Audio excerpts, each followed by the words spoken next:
버터플라이 이펙트 티오리라는 아주 유명한 이론이 있습니다. 우리말로 나비 효과라는 이론입니다. 이 이론을 처음 이야기한 분은 미국의 기상학자인 로렌즈 E.N이라는 분입니다. 이 버터플라이 이펙트 티오리를 조금 설명드리자면 이런 것입니다. 캘리포니아 서부의 한쪽에 있었던 작은 나비의 날갯짓이 수천 킬로미터 떨어진 뉴욕에 어마어마한 태풍이 되어 영향을 미칠 수 있다는 이론입니다. 오늘 하나님의 말씀은 이렇게 시작되죠. 32절, 믿는 무리가 한 마음과 한 뜻이 되어 모든 물건을 서로 통용하고, 믿을 수 없는 일이지만 이것은 사실이었습니다. 더 믿어지지 않는 내용이 나옵니다. 자기 재물을 조금이라도 자기 것이라 하는 이가 하나도 없더라. 다시 말씀드리지만 이것은 진실이었습니다. 어떻게 이런 일이 일어난 것입니까? 첫째, 이것은 성령 안에서 이제 자유함을 누리는 인생 공동체가 됐다는 것인데, 이것을 좀 풀어 설명드리면, 첫째, 다른 사람에게 대하여 넘치는 사랑이 생겨났다는 것입니다. 여러분, 이것은 매우 중요한 것입니다. 언제 우리가 괴롭습니까? 우리 인생이 왜 고통스럽습니까? 우리 마음에 미움이 생길 때. 사랑이 사라지고 미움이 생기면 내가 고통스럽습니다. 남편이 밉기 시작하면 결혼이 지옥이 되는 것입니다. 아내가 밉기 시작하면 이제 행복은 사라지는 것입니다. 그렇게 사랑에 키웠던 내 자식들이 밉기 시작하면 이제 마음의 평화와 기쁨은 없어지는 것입니다. 다시 언제 기쁨이 회복되고 평화와 행복이 오는 것입니까? 내 안에 사랑이 차고 넘칠 때, 여러분의 영혼 속에 미움이 사라지고 사랑이 차고 넘칠지어다. 바로 이 은혜가 있었다는 거예요. 성령이 임하시면 어떤 일이 일어나느냐? 다른 사람에 대하여 사랑이 차고 넘치게 됐다는 것입니다. 그것뿐만 아니라 동시에 돈의 물질의 노예 상태에서 자유함을 얻게 되었다는 뜻입니다. 성령이 충만하게 되면 영적인 자유뿐만이 아니라 바로 물질적인 자유까지도 누리게 된다는 것이죠. 우리가 돈 버는 게 얼마나 어렵습니까? 내 것은 작은 것이라도 얼마나 소중하고 아깝습니까? 그러나 성령이 임해서 다른 사람에 대한 넘치는 사랑이 생기게 되고, 이 돈으로부터 자유함을 누리게 되면 꼭 돈뿐만이 아니라 내가 그토록 노력해서 얻은 내 지위와 내 지식, 직업, 아니 내가 가지고 있는 생명과 건강, 모든 것이 다 하나님이 주셨다는 것을 깨닫게 되는 것입니다. 그래서 분명히 내 것이고 나에게 주신 것이지만 언제라도 하나님께서 이것을 사용하시겠다고 한다면 내가 기꺼이 내놓을 수 있는 마음이 누가 시켜서 강제로 그런 것이 아니라 내 안에 저절로 생겨나게 된 것이죠. 여러분 안에 이러한 자유가 있기를 바랍니다. 우리가 이것을 조금 어려운 말로 청지기 의식이라고 합니다. 이 청지기 의식, 좀 물질뿐만이 아니라 나에게 주신 건강으로부터도 자유함을 누리는 거예요. 그렇죠?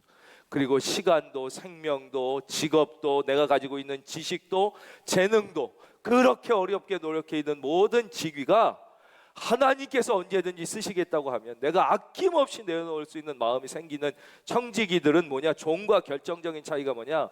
시켜서만 하는 게 아니에요. 노예와 종은 시킨 일만 해요. 그러나 청지기는 아니에요. 한 달란트를 맡겼으면 그걸 가지고 그냥 묻어놓는 게 아니에요. 안 시켰다고 있는 게 아니라 어떻게 이것을 해서 주인을 기쁘게 해드릴까? 일을 찾아서 하는 거예요. 찾아서 스스로.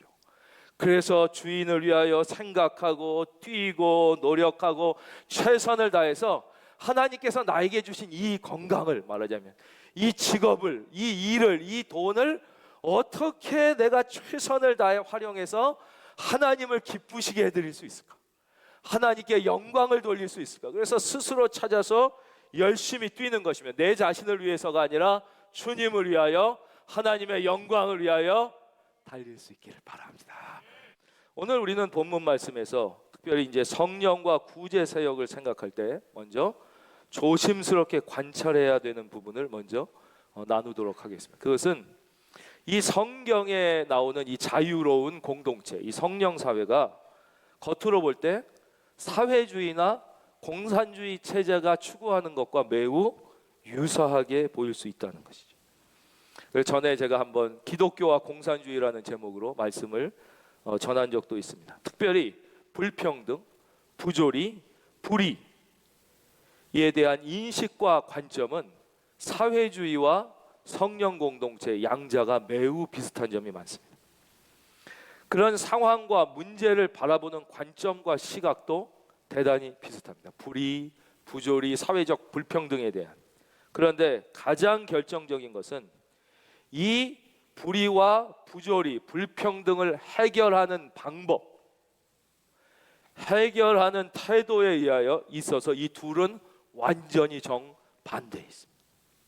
사회주의와 공산주의는 하나님의 방법, 성령의 방법은 말이 안 된다고 생각합니다. 그래서 그들은 인간적 방법을 쓰는데 그것은 인위적이고 강압적이고 폭력적이고 때로는 혁명적 방법을 씁니다.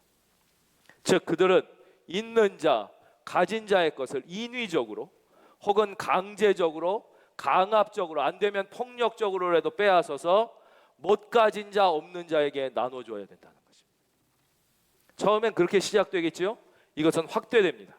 나중에 있는 자, 가진 자는 배운 자, 성공한 자까지 확대되고 결국 있는 자, 가진 자의 것뿐만 아니라 노력해서 성공한 자의 것 그리고 배운 자의 것도 강제로 빼앗아서 성공하지 못한 자, 못 배운 자에게 나눠줘야 된다는 것입니다. 여러분 이런 인위적이고 폭력적이고 강압적인 방법에는 결코 행복이 없습니다. 자유와 평화가 없습니다. 결국 마음속에 남는 것은 불만족과 분노와 슬픔과 저주와 아픔만 남게 되고 서로가 서로를 미워하며 적대시하는 훨씬 더 비참한 사회가 됩니다. 지금 우리가 보고 있는 많은 공산주의, 사회주의 체제입니다.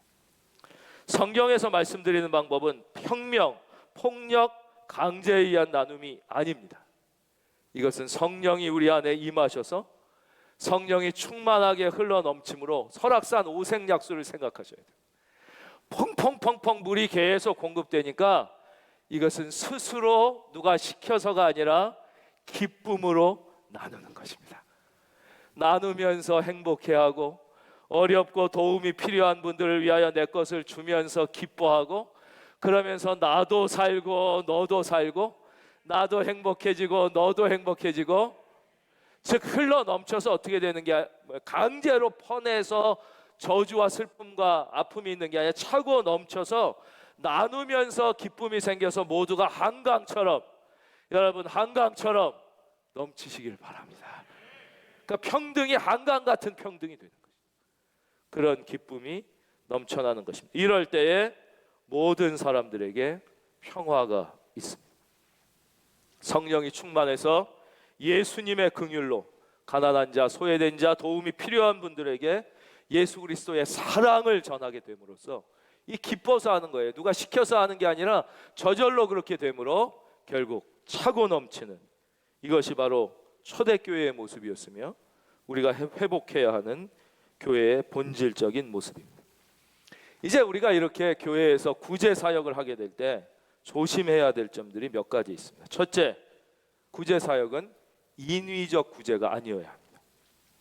즉 인간의 양심이나 도덕성에 호소하는 구제가 아니라 성령님이 충만하게 임하셔서 이것이 내 속에서 차고 넘쳐나는 것입니다.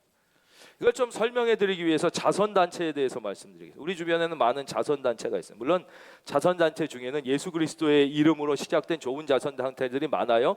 그렇지 않다고 해도 자선단체는 다 좋은 거예요. 나쁘다는 것이 아닙니다. 그러나 자선단체의 자선과 교회의 구제사역의 결정적인 차이가 무엇입니까? 자선단체의 자선은 인간의 도덕성, 인간의 윤리의식에 호소해서 나누는 것입니다. 그러나 교회의 역사, 성령의 역사는 그게 아니라 성령이 우리 안에 임하심으로 차고 넘쳐서 하나님의 은혜에 의하여 이루어지는 것입니다. 겉으로 볼 때는 같아 보이죠? 그리고 겉으로 나타나는 효과도 비슷해 보이지만 아닙니다. 전혀 다릅니다. 바로 이 성령에 의해서 넘쳐나는 하나님의 은혜에 의한 구제 속에는 눈에 보이지 않아도 구원과 영생이 깃들어 있습니다. 둘째, 교회에서는 그렇기 때문에 구제를 위하여 헌금을 위하여 절대 인위적으로 설교하거나 부흥회를 하거나 어떤 모임을 해서는 안 됩니다. 그것은 하나님의 방법이 아닙니다.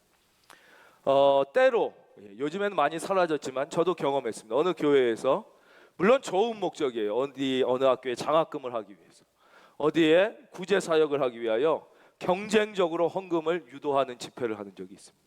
부흥회를 하거나 저녁 예배 때 우리가 어느 학교에 이 불쌍한 친구들을 위하여 장학금을 할 텐데 얼마 헌금하겠습니까? 그럼 뭐 어느 사업하는 김 집사님이 뭐 제가 1,000만 원 드리겠습니다. 그러면 또 저는 5천만 원 드리겠습니다.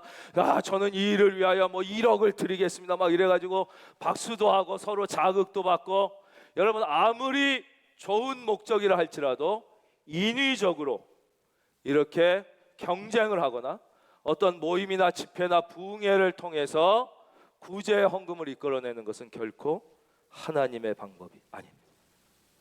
진정한 헌금과 구제는 은혜 받아서 저절로 그 은혜가 차고 넘쳐서 하나님 앞에만 드리는 것입니다. 결코 남을 의식하거나 비교하지 않고, 그리고 그것이 경쟁해서는 안 되는 것입니다. 우리는 죄송하지만 한국 교회에 이런 모습들이 있었음을 지금이라도 회개해야 합니다. 세 번째, 우리가 기억해야 될 아주 중요한 것은 교회는 끊임없이 구제해야 된다는 거죠. 여러분 이거 한번 같이 할까요? 끊임없이 구제해야 한다. 특별히 우리가 다른 사람이나 단체를 도와줄 때 너무 많은 것들을 따지기 시작하면 돕기가 어렵습니다. 따지면 안 됩니다. 때로는 속으면서 도와야 합니다. 속아주면서 돕기를 결단해야 합니다. 그렇지 않고 따지기 시작하면 우리는 끊임없이 도울 수 없고 계속해서 도울 수 없습니다. 분명히 기억해야 할 것은 어떤 경우에는 우리는 속으면서도 도와야 합니다. 저는 몰라서 속으며 도운 적도 많고 알지만 속으며 도운 적도 많습니다. 이분이 나를 속이는 것이 보입니다. 그러나 분명한 것은 이분이 지금 도움이 필요한 것이면 분명합니다. 그러면 도와야 합니다. 네 번째, 교회는 넉넉하게 나누어야 합니다. 여러분 도움이 필요한 분들, 가난한 분들에게 여유 있게 나누십시오. 여러분 여기에 아멘 해주시기를 바랍니다. 여러분 주변에 가난한 사람들에게 여유 있게 도와주십시오. 째째하게 도우면 안 됩니다. 교회는 넉넉하게 나눠야. 여러분 사랑을 넉넉하게 줘야. 따지고 계산하고 째째하면 안 됩니다. 여러분 사랑하는 여러분 넉넉하게 도와주시기를 바랍니다. 그것이 성령의 구제 사역입니다. 교회는 반드시 넉넉하게 나눠야 돼요. 째째하게 나누면 안 됩니다. 그리고 사랑과 긍휼을 꼭 먼데, 그건 나중에, 먼저 우리 주변에 있는 사람에게 나누는 거예요. 우리 내 삶에 가까이 있는, 내 교회에 가까이 있는 우리 주변에, 거기서부터 물론 점점 확대해서 먼데 있는 아프리카에 있는 분들도 돕고 하는 거지만, 우리가 긍휼을, 우리가 구제 사역을 생각할 때 넉넉히 도와야 되고, 먼저 내 가까이서 필요한 사람 먼저 돕기 시작합니다. 그 사람들에게 사랑을 넉넉히 베풀어야 돼요. 바로 우리가 이 긍휼을 베풀고 넉넉히 도울 때에 성령은 우리 안에서 역사하시는 것입니다. 성령은 우리 안에서, 우리 안에 노래를 넘치게 하시고, 우리 안에 기쁨을 넘치게 하시고, 우리 안에 마음의 평화가 넘치게 하시는 거예요. 우리가 그러기 위해선 이 긍휼이 연습이 필요합니다. 여러분 연습이 그냥 저절로 되는 게 아니라, 안 돼도 연습하면서 계속 넉넉히 놓고 끊임없이 놓는 연습을 해야, 좋은 거는 연습하고 훈련하지 않고 저절로 되는 건 거의 없어요. 그래서 성령이 임하셔서 나의 마음에 감동을 주셨을 때 자꾸 연습을 해야 돼요. 그때마다 가까이 있는 분, 감동, 이렇게 계속 연습을 하기 시작해야 이게 점점 잘 되는 것이지, 이게 갑자기 막 이렇게 성장하고 자라는 것이 아니에요. 그래서 보면 나쁜 것은 연습하지 않아도 금방 배워요. 애들 욕하는 거, 욕 가르쳐 준 사람은 아무도 없잖아요. 그죠? 근데 좋은 거는 자꾸 훈련하고 연습해야 돼요. 그래서 이 긍휼도 연습을 해야 됩니다. 여기서 오늘 주제와는 상관없지만 참고로 꼭 기억해야 될 것을 하나 말씀드린다면, 이제 교회 안에서는 바로 이 선교와 구제 목적 외에는 돈 거래는 결코 하지 않는 것이 좋습니다. 여러분, 이것들로 얼마나 많은 성도님들이 시험에 드는지 모릅니다. 여러분 꼭 기억하십시오. 돈이 있는 곳에는 반드시 마귀가 따라다니게 되어 있습니다. 그래서 돈을 쓸 때는 언제나 조심해야 합니다. 특별히 그래서 이 돈을 사용하는 데는 다 언제나 잡다한 문제들이 따르게 되어 있어요. 돈이 있는 곳엔 뭐가 있다고요? 마귀가 있어요. 그래서 돈이 많은 집은 자식들끼리 싸우는 거예요. 돈이 없는 집이 싸우는 게 아니에요. 유산이 많은 집이 싸우는 거예요. 돈이 있는 곳에는 반드시 마귀가 있기 때문에. 그래서 교회도 절대 이 교인들끼리 돈 거래는 결코 하지 않는 것이 좋습니다. 그래서 교회도 마찬가지.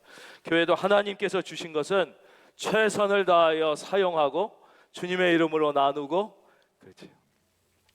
성도님들도 마찬가지입니다. 돈 거래를 하지 마십시오. 교인들끼리 돈을 빌려주거나 꾸는 일, 어느 곳에 함께 투자하는 일들은 가능하면 최선을 다해 삼가하는 것이 반드시 영적으로 좋습니다.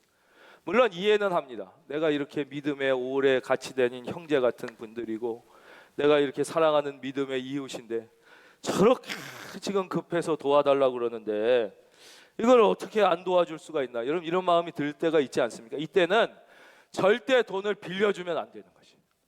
그때는 하나님 앞에 내가 이분에게 줄 수 있는 만큼, 그러니까 이분이 100만 원이 너무 필요하다, 그거 주고 다시 빌려주는 거면 아무 하나님 앞에도 상급이 안 되고 사람도 잃고 은혜도 잃고 영적으로 시험 드니까 어떻게 하면 되냐, 단돈 10만 원이라도 내가 이분에게 주님의 이름으로 그냥 주고 잊어버릴 수 있는 것만큼만 그냥 주십시오. 그냥 주십시오. 그러면 그것은 하나님 앞에 상급도 되고 그것은 은혜가 됩니다. 그러나 얼마라도 빌려주는 것은 그 영혼도 잃고 내 은혜도 잃고 하나님 앞에서도 아무 상급도 되지 않는 거예요. 다시 말씀드립니다. 이것 때문에 시험 드는 경우가 얼마나 많은지 모릅니다. 그래서 어떤 경우에라도 교회에서 교인의 이름으로 만난 분은 이미 한 것, 그건 어쩔 수 없어요. 앞으로는 어떤 경우에든지 돈 거래하지 마시고 보증 절대 쓰지 마시고, 그리고 같이 무슨 공동 투자를 한다든가 뭐 어디 투자처가 좋다든가 이런 건 아예 해서는 또 안 되는 거죠. 교회에는 오직 선교, 구제, 영적인 목적 외에는 결코 돈 얘기나 돈이 오가지 않는 것이 가장 바람직하고 좋은 일이기 때문입니다. 33절 우리 함께 읽겠습니다. 이제 가정에 우리 다 이렇게 많이 예배가 회복됐는데도 아직 가정에서 사실 좀 편하게 예배 드리려고 그런 분들이 많아요, 실제적으로. 그러나 안 드리는 것보다 나으니까 이해합니다. 대신 정신 차리고 소파에 앉지 말고 무릎 꿇고 좀 허리도 바짝 세우고, 나오지도 않았는데 하나님 앞에 양심이 있어야 될 거 아니에요, 그렇죠? 그러니까 좀 정신 차리고, 이거는 다 같이 33절 읽겠습니다. 시작.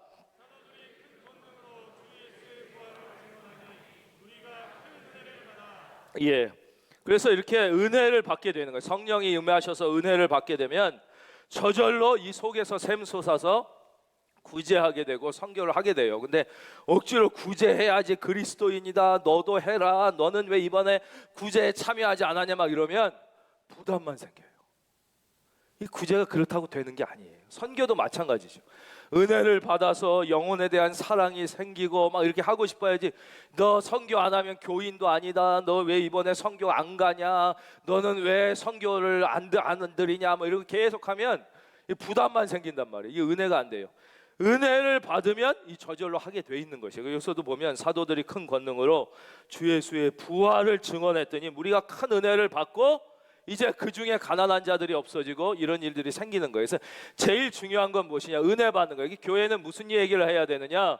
교회는 예수님의 이야기를 해야 되고, 교회는 부활을 얘기해야 되고, 십자가를 얘기해야 되고, 거듭남을 얘기해야 되고, 성령을 증거해야 되는 거예요. 그래서 은혜를 받아 성령님이 임하시면 이게 이제 솟아 나오게 되는 것이죠. 이거는 우리가 여러분이 소라하는 게 아니라 좋은 소를 생각해요. 젖소는 왜요? 젖이 많이 나와야죠. 좋은 젖. 이게 틀린 게 아니야. 맞아.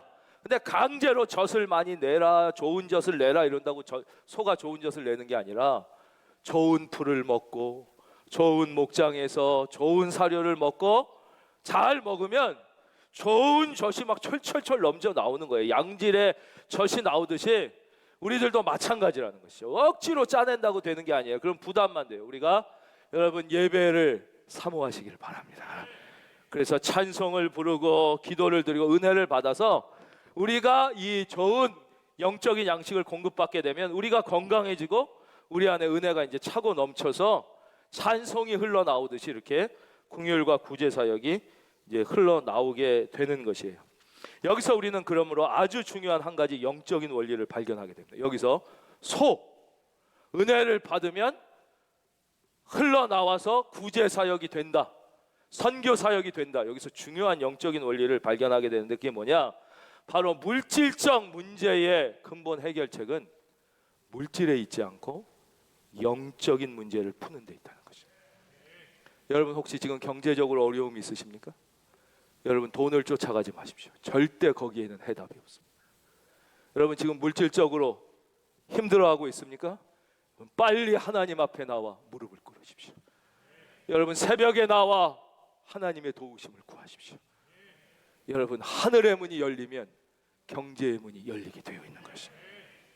영적인 문제가 해결되면 내 이 경제적으로 막힌 문제의 원인을 발견하게 됩니다. 그 문제를 푸는 지혜가 임합니다. 그제서야 비로소 풀리는 것입니다. 여러분 이 아주 중요한 영적인 원리를 여러분 꼭 기억하고 우리가 실천해야 됩니다. 다시 말씀드립니다. 돈을 따라가 봤자 거기에는 답이 없습니다. 여러분 하나님 앞에 무릎을 꿇으십시오. 여러분 새벽 기도에 나오고 여러분 금요 기도에 나와 매달려 기도하면 여러분의 영의 문제가 해결되고 물질의 문제도 해결될지어다. 이것이 하나님의 방법이며 성령의 원칙입니다. 육적인 문제를 푸는 근본 해결책은 영적인 문제를 푸는 데 있고, 그럼으로써 우리는 육적인 문제가 해결되었을 때 비로소 하나님께 영광을 올릴 수 있어요. 내가 한 게 아니라 하나님이 하셨음을 비로소 확증할 수 있고, 내가 육적인 존재가 아니라 영적인 존재임을 다시 경험하게 되므로 그제서야 하나님께 영광을 돌릴 수 있는 거예요. 그전에는 물질의 문제가 해결돼도 더 심각한 문제가 이제 나오는 거예요. 더 영적으로 궁핍해지고 타락하게 되고 문제가 생기는 거예요. 결국 인생이 망하게 되는 것이죠. 그러니까 하나님께서 그 문제를 해결해 주실 수가 없죠. 왜냐하면 망하는 길로 가는 거니까. 망하는 길로 가는 거예요. 두 번째, 이렇게 사도들이 큰 권능으로 주 예수의 부활을 증언하니 무리가 큰 은혜를 받아 어떻게 되냐? 34절 보겠습니다. 그 중에 가난한 사람이 없으니 이는 밭과 집 있는 자는 팔아 그 판 것의 값을 가져다가 사도들의 발 앞에 두매 그들이 각 사람의 필요를 따라 나누어 줌이라 그랬어요. 저를 봐주십시오. 여기서 아주 중요한 또 두 번째 원리를 우리가 기억해야 되는, 이건 뭐냐? 우리 안에 임하는 은혜, 다시 말씀드려서 기도 응답은 밖에 있는 게 아니라 나 자신에게 있다는 것입니다. 이거는 한번 우리 또 같이 하겠습니다. 기도의 응답은 나 자신에게 있다. 즉 기도의 응답은 밖에서부터 오는 게 아니라 내 안으로부터 오는 거예요. 예를 들어 드리겠습니다. 우리 교회가 선교를 하고 싶습니다. 우리 교회가 구제 사역을 하고 싶습니다. 우리 교회가 이 지역을 위하여 큰 일을 하고 싶습니다. 기도했어요. 이 응답은 어디서 오는 겁니까? 갑자기 어느 대기업이 큰은혜 교회가 좋은 일을 한다 그러니 우리가 기업에서 엄청난 돈을 한번 큰은혜 교회에서 주자, 이런 건 있을 수도 없는, 아예 꿈도 꾸지 말아야지. 아니면 이 지역사회 사람들이 감동을 했어. 큰은혜 교회가 좋은 교회네, 이렇게 지역사회를 위하여 큰 일을 한다니까 우리가 교회는 안 다니지만 큰은혜 교회에 큰 돈을 들여서 이걸로 좋은 일, 이런 일은 아예 있을 수도 없고 말도 안 되는 거예요. 어떻게 우리가 주의 일을 하게 됩니까? 우리가 은혜 받고 우리가 변하여 우리가 헌신하고 우리가 하는 것입니다. 여러분의 삶도 마찬가지예요. 제가 흥분했는데 여러분 이거는 당연히 알아요 우리가. 근데 왜 내 삶의 기도 응답은 남편이 변화해야 된다고 생각하는 것입니다. 내가 변해야지. 내가 기도 응답은 남편에게, 나에게 있는 게 거예요. 내 직장에 좋은 사람들이 생겨서 괴롭히는 상사가 없어지고 내가 변해야지, 내가 변해야지. 우리 교회가 하나님께 기도드리는 응답은 우리 안에서 또 해답이 나오는 거지, 밖에 무슨 재벌 기업이 1원도 줄 거는 꿈도 안 꾸잖아요. 그거 줄 것 같아요? 근데 내 삶엔 뭐 밖에서 갑자기 누가 도와준다든가 무슨 일, 여러분 그런 일이 언제 일어납니까? 내가 변하면 남편도 변하는 것입니다. 그땐 변할 수도 있고 안 변할 수도 있어요. 우리 교회가 하나님의 뜻대로 변하면 우리 교회를 둘러싸고 있는 지역사회도 변화될 가능성이 높겠지요. 그러면 은혜죠. 그러나 안 변할 수도 있어요. 그게 중요한 게 아니에요. 우리는 내가, 기도의 응답은 우리에게, 나에게 있는 거예요. 개인도 마찬가지예요. 뭐 회사에 누가 변하고 뭐 좋은 사람이 들어오고 내가 변하는, 여러분 다시 한번 말씀드립니다. 나의 기도의 응답은 나에게 있는 것입니다. 그래서 내가 은혜 받고 내가 그 응답이 되는 것이. 지금 어떻게 이 안에 이 놀라운 축복의 공동체가 되냐? 갑자기 이걸 성령 받고 충만한 것을 보고 막 로마의 귀족이나 부자들이 감동을 해서 거기에 기부를 한 게 아니라는 거예요. 그들 안에서 바로 해답이 나온 거예요. 교회 안에서 해답. 이것이 교회의 본질이고 믿음의 본질이에요. 여러분, 큰 은혜 교회만 교회가 아닙니다. 여러분 한 분 한 분이 주의 성령이 임한 성전이라고 성경은 말씀하십니다. 기도응답은 여러분이 변하는 거예요. 여러분이 변할 수 있기를 바랍니다. 여러분이 우리 교회가 드리는 모든 사역과 기도의 응답이시기를 주의 이름으로 축원합니다.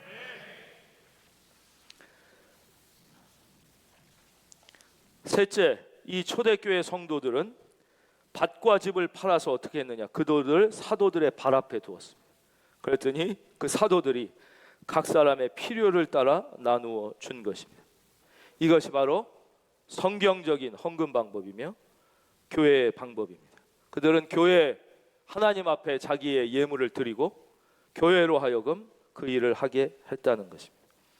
만약에 내가 누군가를 직접 돕는다면 그건 좋은 일이에요. 나쁜 것은 아닙니다. 그러나 그렇다면 그 도움을 받는 분은 나를 바라보게 될 것입니다. 겉으로는 뭐 하나님을 바라볼지 몰라도 나를 바라보게 될 것입니다. 여기에는 반드시 시험거리가 생깁니다. 그래서 처음에는 좋게 시작했지만 반드시 나중에 큰 어려움에 빠지게 되는 것입니다. 도움을 받는 사람도 하나님이 아니라 사람을 바라보게 되고, 도움을 주는 사람은 이미 하늘의 칭찬을 이 땅에서 받게 되기 때문입니다. 그래서 초대교회는, 교회의 본질은 내가 직접 돕는 게 아니라 나는 오직 하나님께 드리고, 교회가 내 이름이 아니라 하나님의 이름으로 그분들을 돕게 하는 것입니다. 그것이 성경적인 방법입니다. 물론 어느 선교사님이 지금 급하게 맹장 수술을 받게 되셨는데 수술비가 없어서 너무 지금 힘들다. 이럴 때는 여러분 그 목적과 용처를 분명하게 헌금에 기록하시면 그것은 100% 그 목적대로 그 시기 안에 반드시 그 선교사님께 가게 되어 있습니다. 그래서 교회는, 특별히 교회의 지도자들은 또 하나님께 드린 이 예물을 하나님의 뜻에 맞게 그대로 사용하게 할 수 있는 막중한 또 책임이 있는 것이에요. 그래서 세계에서 가장 큰 선교단체를 OMF라고 그러거든요. 여러분 들어보셨는지 모르겠어요. OMF가 가장 모범적인, 가장 큰, 가장 많은 선교사님을 파송하고 후원하는 단체인데, 여기는 선교단체들도 똑같이 합니다. 절대 어느 선교사님을 위하여 후원해도 그분에게 직접 가지 않습니다.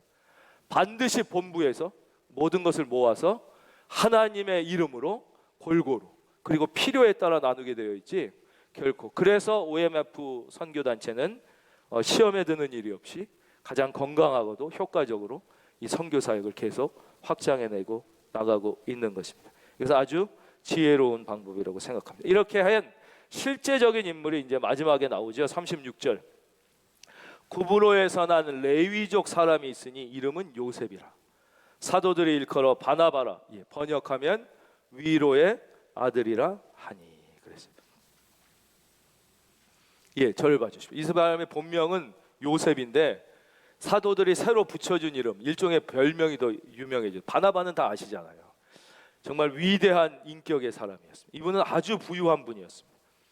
부유하면서도 인격적으로 아주 뛰어난 훌륭한 분이었습니다. 저는 사랑하는 성도님들이 비록 가난해도 인격적으로 훌륭한 분이시기를 바랍니다.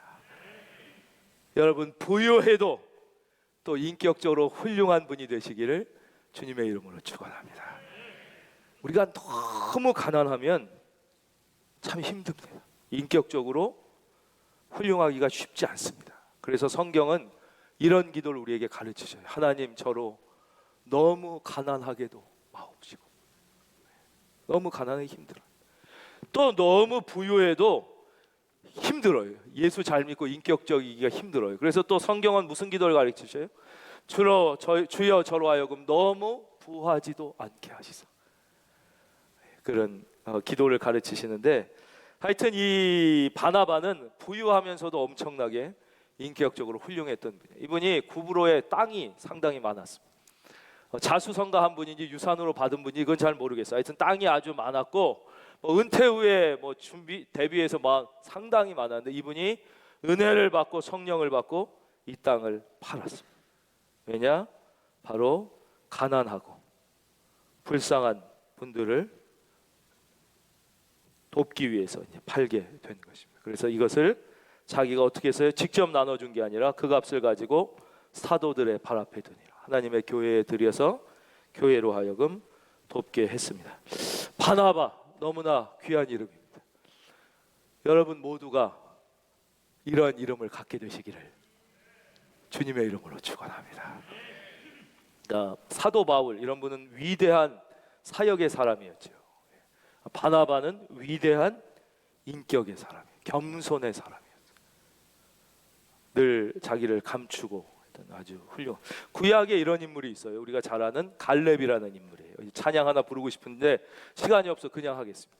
이 여호수아의 그늘에 가려져 있던 이 인자, 결코 여호수아보다 덜 충성하거나 덜 애쓴 분은 아니지만 늘 그 그늘에 가려져 있었지만 끝까지 충성하고 마지막까지 자기의 진해까지 쏟아드렸던 늘 이 인자였어요. 그러나 이분이 너무 인격적으로 훌륭한 분이죠. 능력은 여호수아 못해서. 그런데 주로 이런 분들에게 하나님이 주시는 축복이 뭐가 있느냐?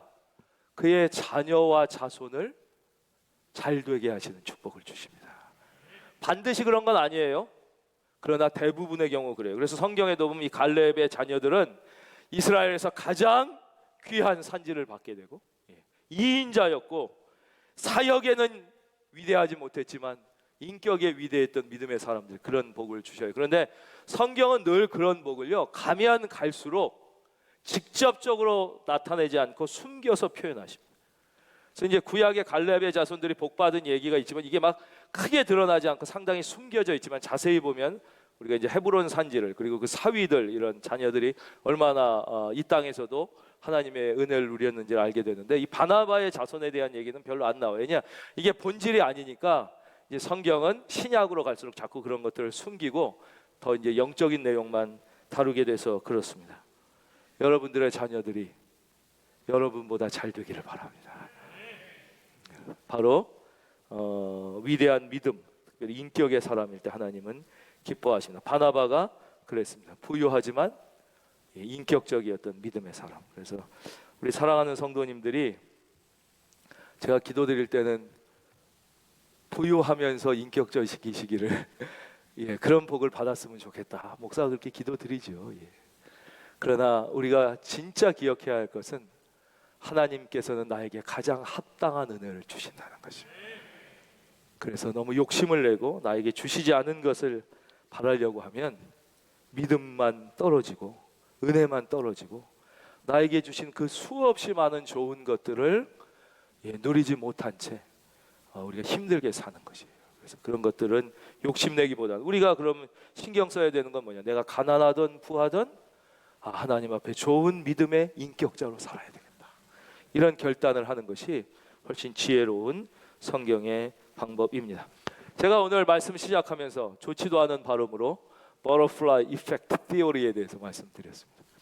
바로 서부에서 캘리포니아에서 일어났던 작은 나비의 날개짓 하나가 나중에 동부 뉴욕에서는 어마어마한 태풍이 될 수 있다는 기상학적 이론입니다. 저는 이 이론이 우리의 영적 세계에서 적용될 수 있다고 생각합니다. 여러분, 한 분의 오늘부터 결단하고 순종하고, 여러분 제가 훈련해야 된다고 그랬잖아요. 이 하나님 앞에 기쁘게 나누고 헌신하는 이 작은 나비의 날갯짓이 점점 커져서 하나님의 위대한 일을 이뤄나갈 수 있도록, 여러분 이번 한 주 무슨 운동을 하시겠습니까? 무슨 훈련을 하시겠습니까? 아주 조그만 것이라도, 냉수 한 잔이라도 어려운 분들을 위하여 예수의 이름으로 나눌 수 있는 그 훈련을 하셔서 여러분의 삶을 통하여 이 나비 효과가 일어나게 되는 한 주가 되시기를 주님의 이름으로 축원합니다.